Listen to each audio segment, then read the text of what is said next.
Let me guess. You wake up with plans. You sit down ready to work. You even tell yourself, today I'm going to be productive. Hours pass. You're tired. Your brain feels full. But when you look back, almost nothing is finished. Not because you didn't try, not because you lack discipline, but because the way you work is quietly slowing you down. No one teaches you this part. They tell you to work harder, to wake up earlier, to stay motivated. But effort isn't the problem. The system is. Today, I'm not going to hype you up. I'm not going to tell you to grind. I'm going to show you how to change the rules you work by, because once the rules change, speed becomes automatic. Today, I'll show you how to increase your production 10 times faster, without longer hours, without burning out, without waiting to feel ready. And if you've ever felt busy but stuck, this will explain exactly why. Stay with me, because one small shift in how you work can unlock more output than years of trying harder. The first thing you need to understand is this. Everything you've been doing to be productive might actually be slowing you down. Most people think productivity means doing more hours, more effort, more pressure. That's not the problem. The problem is what you're optimizing for. You're optimizing to feel productive, not to produce. Checking boxes feels good. Refining details feels responsible. But none of it matters if nothing leaves your desk. You don't need more discipline.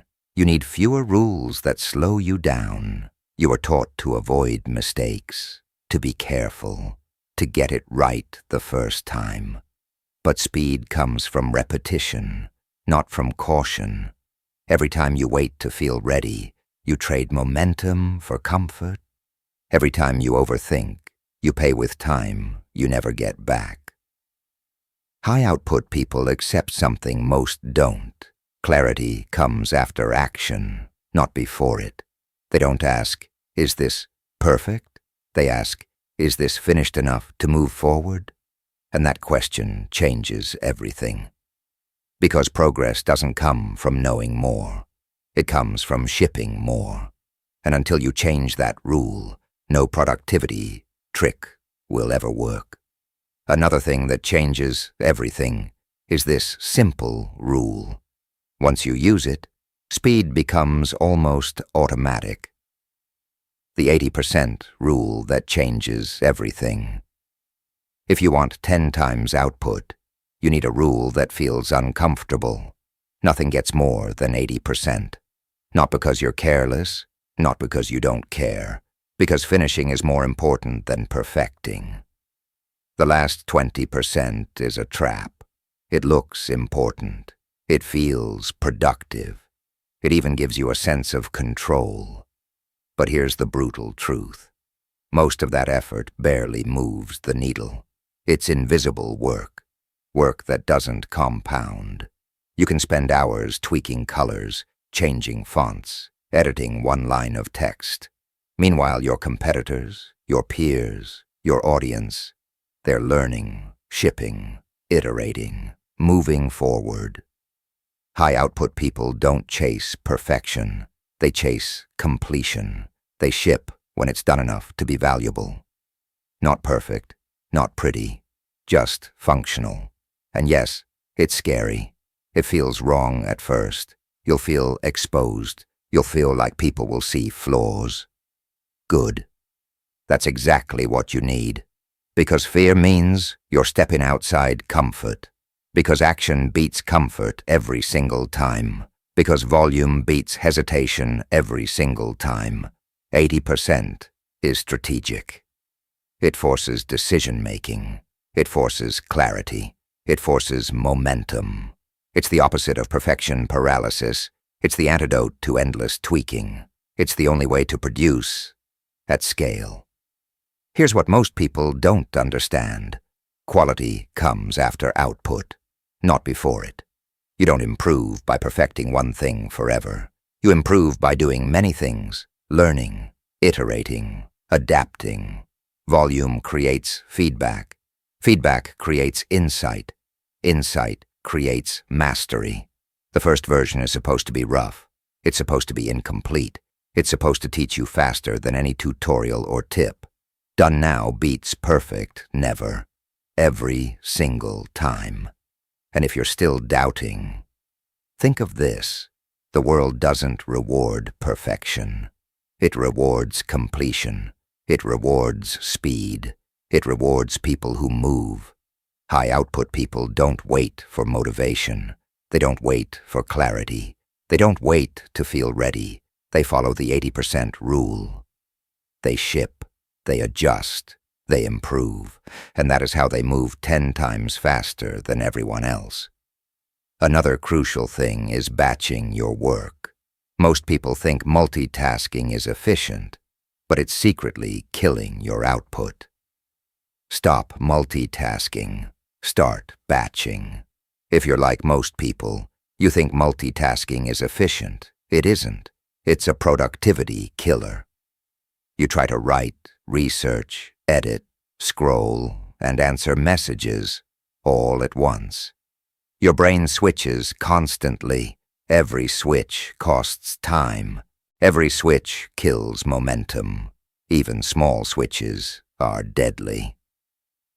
Checking your phone for a notification, jumping into email mid-task, opening a new tab just for reference. Each one fragments your attention.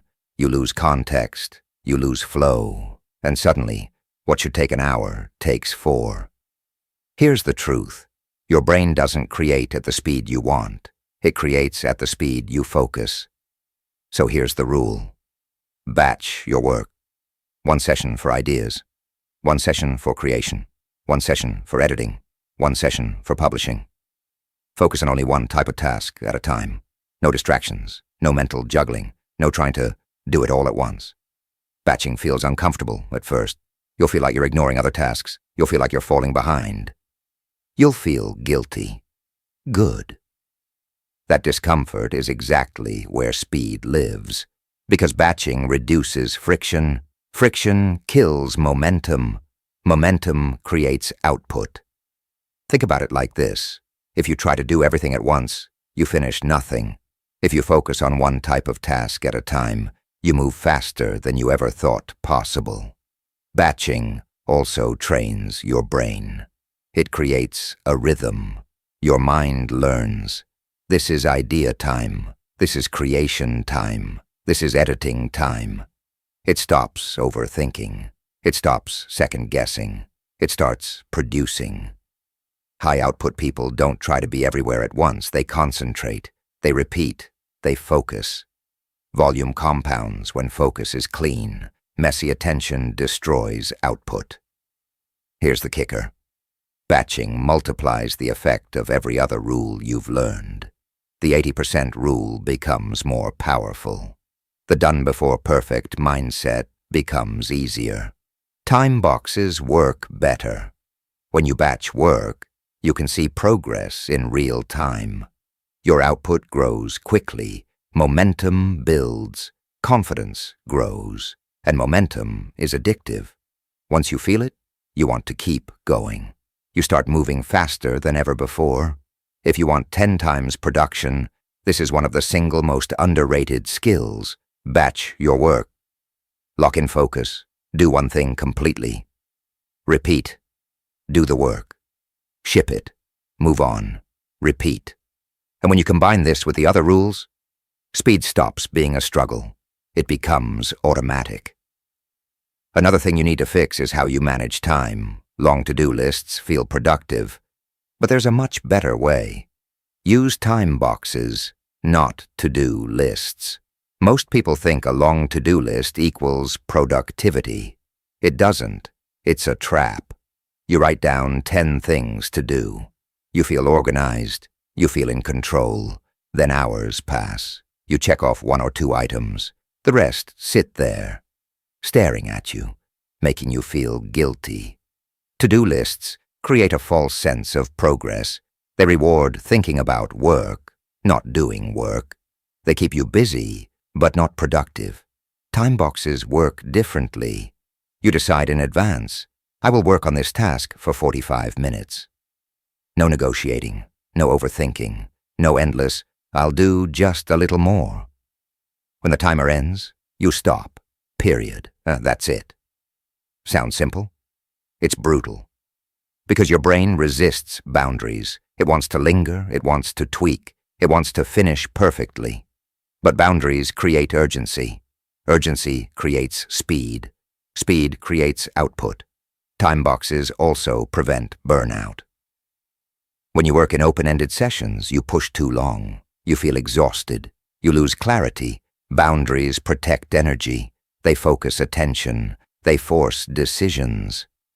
Here's what most people miss. It's not the length of time you work that matters. It's the intensity of focus during that time.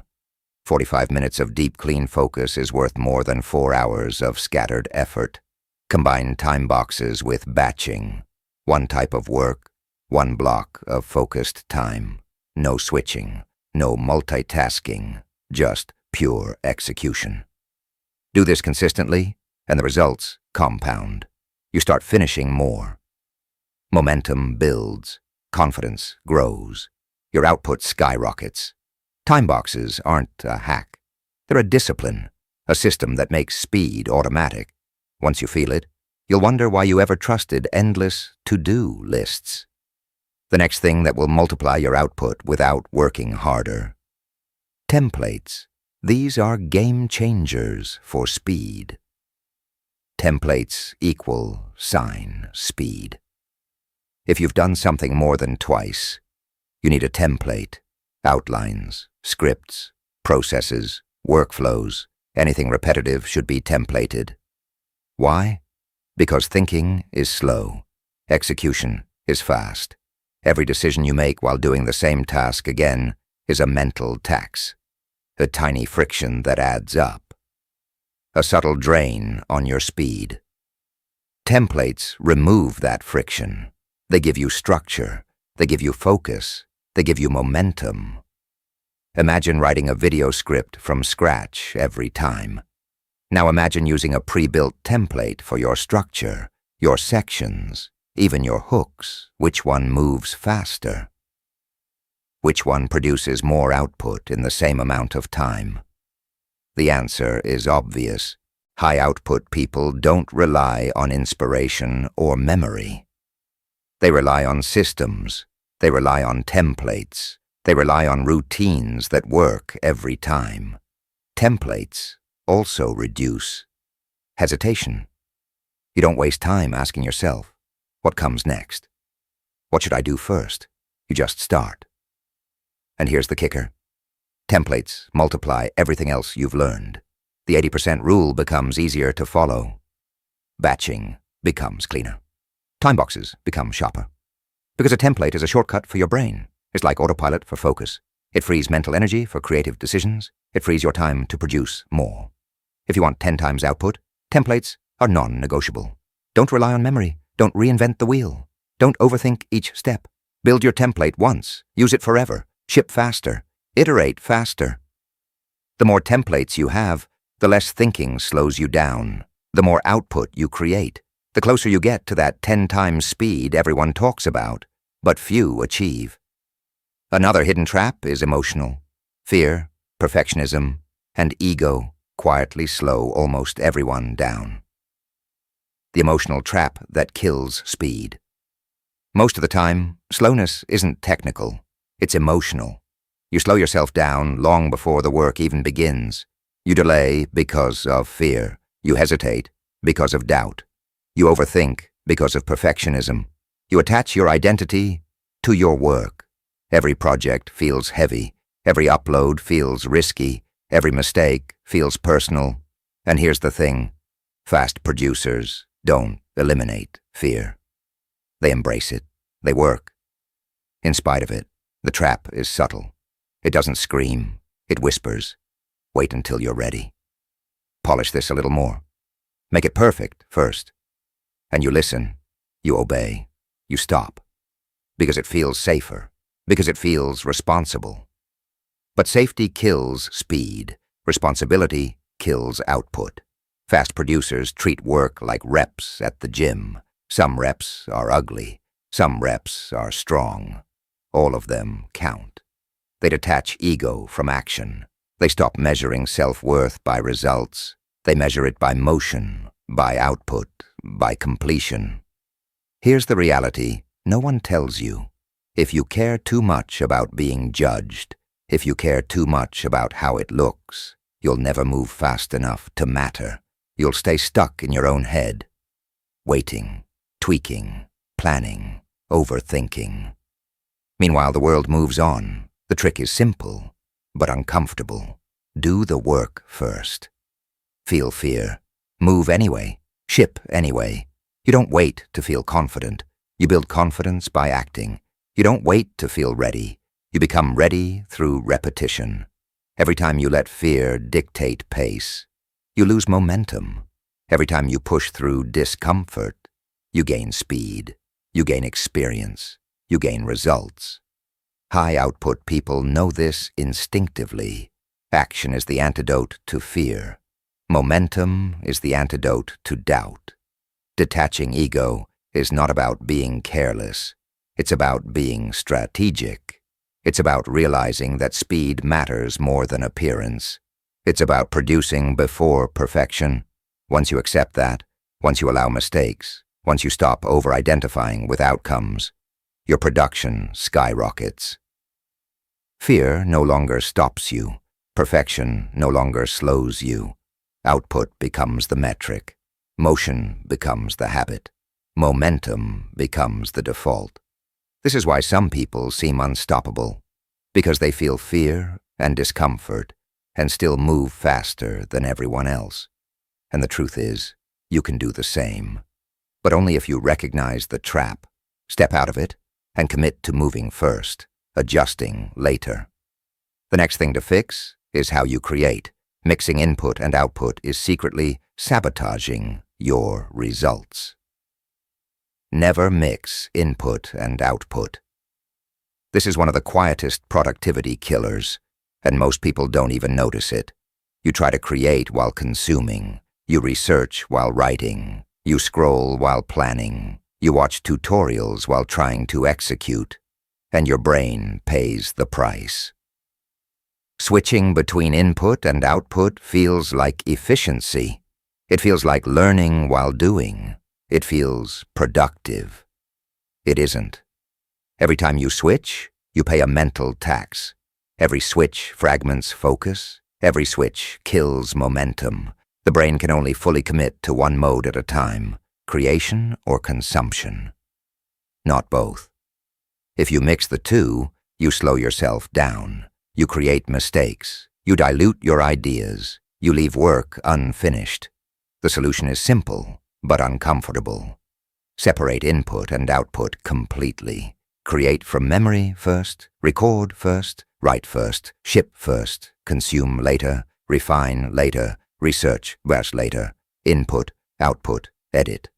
Always in that order, never simultaneously. Here's why it works. When you focus on output, your brain flows. Ideas come naturally. Decisions happen faster. Momentum builds. When you mix in input, your brain hesitates. Doubt creeps in. You second-guess every choice. Progress stalls. High-output people know this instinctively. They respect the separation. They honor their creation blocks. They honor their research blocks. And the results are exponential. You finish faster. You ship more. You iterate more. You improve faster. Here's a mental trick to enforce it. Set strict boundaries. No research while writing. No tutorials while creating.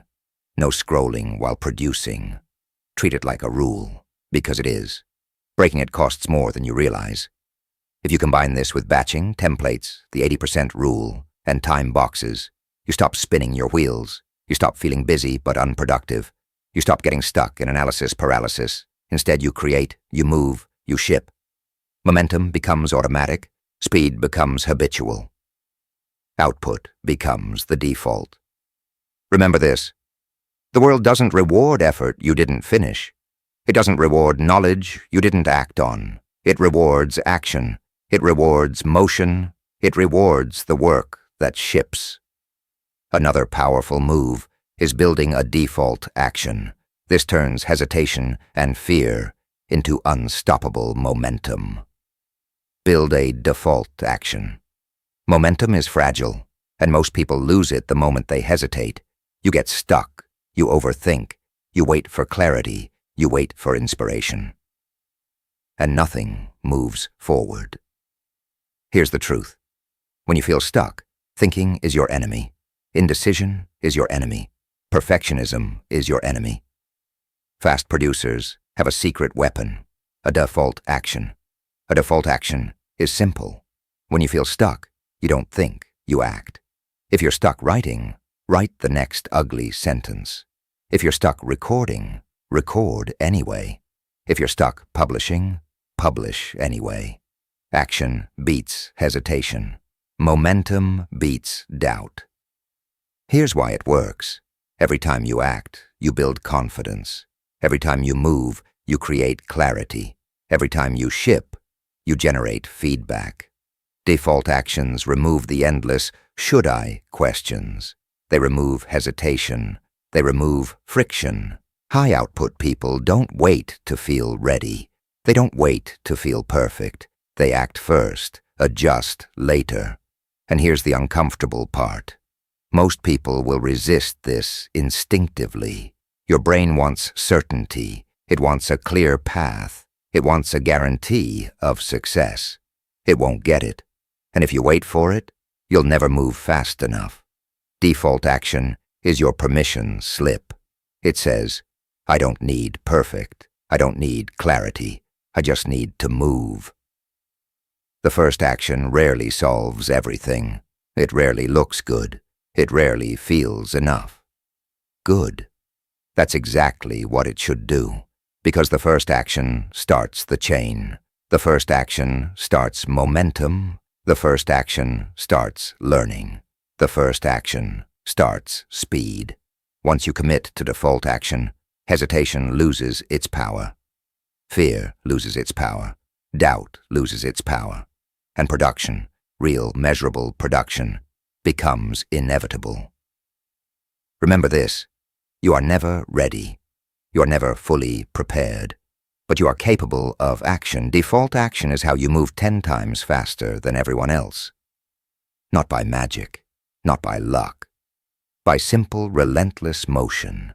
Move first, adjust later, ship anyway, and you'll be amazed at how far you go. The last big thing is cutting what doesn't scale. This is how you focus only on what actually moves the needle. Cut what doesn't scale. Most people think productivity means doing more. It doesn't. It means doing what actually moves the needle. Here's the problem. You're probably wasting hours on tasks that feel important, but don't actually create results, over-editing, over-planning, low-leverage tasks. All of these things quietly destroy speed. They steal mental energy. They kill momentum. They make you feel busy without producing output. High-output people do something most don't. They ruthlessly cut what doesn't scale. They ask themselves one simple question. Does this task multiply my output? If the answer is no, it's gone. Deleted, delegated, ignored. It's uncomfortable at first. You'll feel guilty. You'll feel like you're slacking. But here's the reality. Effort does not equal results. Volume does. Focus does. Leverage does. Cutting what doesn't scale isn't laziness. It's strategic. It's the difference between spinning your wheels and moving 10 times faster. Think about it. Every hour you spend on low-leverage tasks is an hour you cannot spend shipping. It's an hour you cannot spend creating. It's an hour you cannot spend learning from action. High-output people understand this instinctively. They protect their time like it's a weapon. Cutting what doesn't scale is uncomfortable. It requires ruthless honesty. It requires saying no to things that feel important but aren't. But if you can do it consistently, if you can focus only on what truly moves the needle, you unlock speed that most people never see. And that's how ordinary effort turns into extraordinary production.